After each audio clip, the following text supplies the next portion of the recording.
Assalamualaikum warahmatullahi wabarakatuh. Yang saya hormati Bapak Beni dan rekan-rekan sekalian dimanapun kalian berada. Di sini saya akan mempresentasikan tentang analisis kelembagaan dalam permasalahan yang ada pada Taman Pendidikan Al-Quran atau TPQ Salapiyah Gang Salapiyah Jemur Wonosari Surabaya.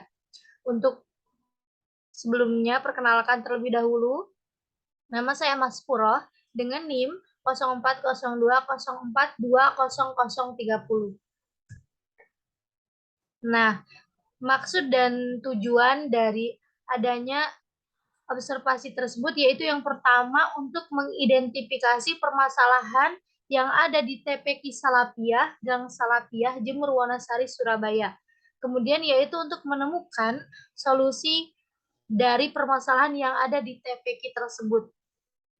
Adapun untuk tempat dan waktu pelaksanaan, waktu itu saya melakukan observasi pada hari Kamis tanggal 27 Oktober 2022 pada jam 15.30 sampai dengan selesai bertepat di TPQ Salapiyah yang beralamatkan Jalan Jemur Wonosari, Gang Salapiyah, Wonocolo, Surabaya. Adapun narasumber yang saya wawancarai yaitu Ustadz Torik, kemudian pewawancara saya sendiri Mas Puro, juru foto saya sendiri Mas Puro, juru tulis saya sendiri Mas Puro. Nah, Taman Pendidikan Al-Quran atau TPQ. Taman Pendidikan Al-Quran atau TPQ adalah sebuah tempat yang indah dan nyaman. Oleh karena itu, proses belajar dan mengajar TPQ harus mampu mencerminkan, menciptakan iklim yang indah, nyaman, dan menyenangkan. Menurut Asad Humam, Taman Pendidikan Al-Quran atau TPQ adalah lembaga pendidikan dan pengajaran Al-Quran untuk anak usia SD 7-12 tahun. Namun tidak memungkinkan juga bahwa anak SMP dan SMA juga suka mengikuti atau bahkan mengikuti karena memang anak-anak sekarang bisa jadi sudah SMP atau SMA mereka belum paham atau belum bisa membaca Al-Quran, tentu juga bisa mengikuti TPQ tersebut atau TPQ ini. Kemudian TPQ Salapiyah. TPQ Salapiyah merupakan TPQ yang bertempat di Gang Salapiyah, Jemur, Wonosari. Bangunan TPQ merupakan musola yang terbuka bisa digunakan oleh siapapun. Nah, jadi TPQ-nya itu belum mempunyai bangunan tersendiri. Jadi masih gabung dengan musola yang ada di Gang Salapiyah tersebut. Nah, untuk bangunan musola sendiri yang digunakan untuk TPQ itu berdiri sejak tahun 90-an. Jadi udah lama sekali.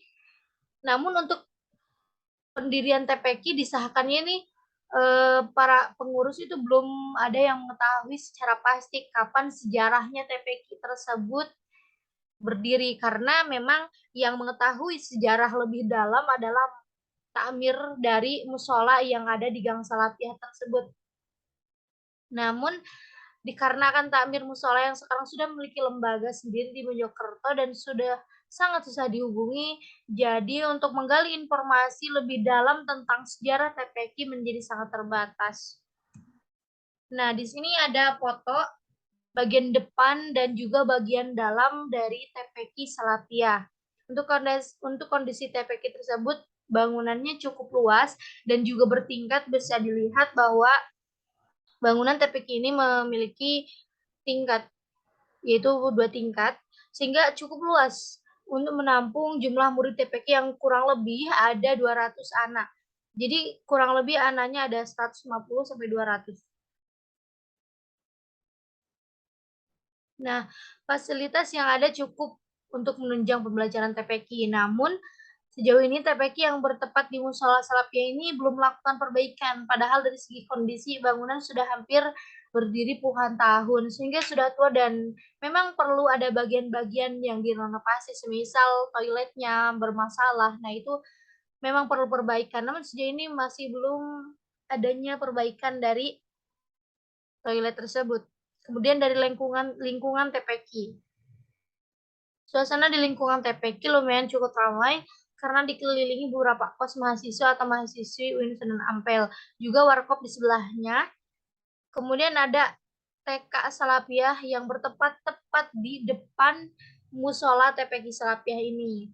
Kemudian untuk penerimaan dari masyarakatnya itu sangat menerima sekali dengan adanya TPQ ini. Bahkan 80% dari pembangunan TPQ ini adalah wakaf dari masyarakat sekitar dan juga anak-anak UIN atau mahasiswa UIN terdahulu.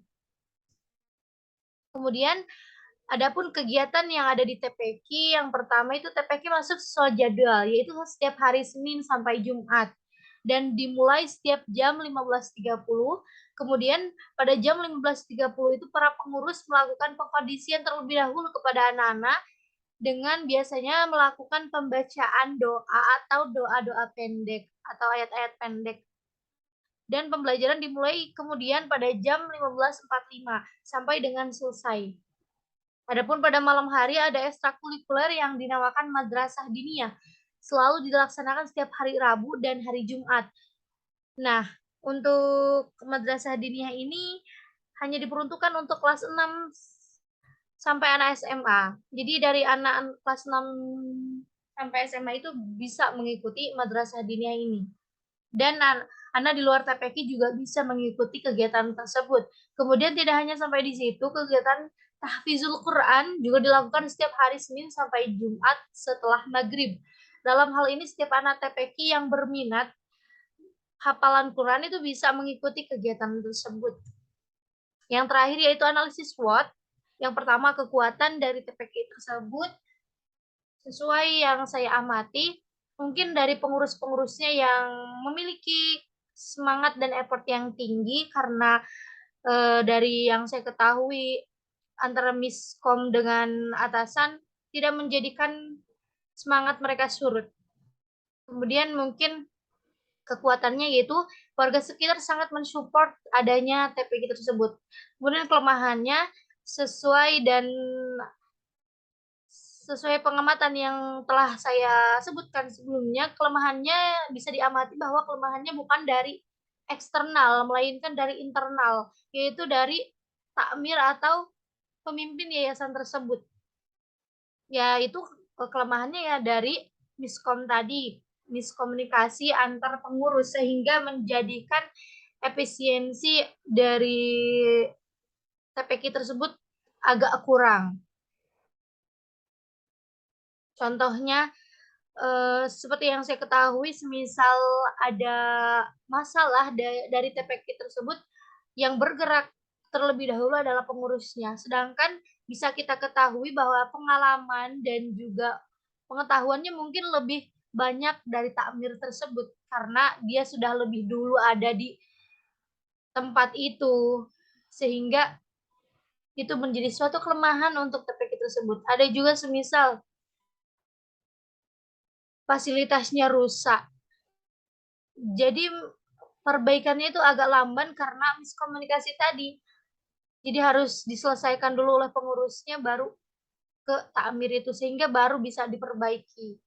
Semisal pencahayaannya rusak atau toilet masih belum bisa diperbaiki karena itu masih antara cekcok komunikasi itu.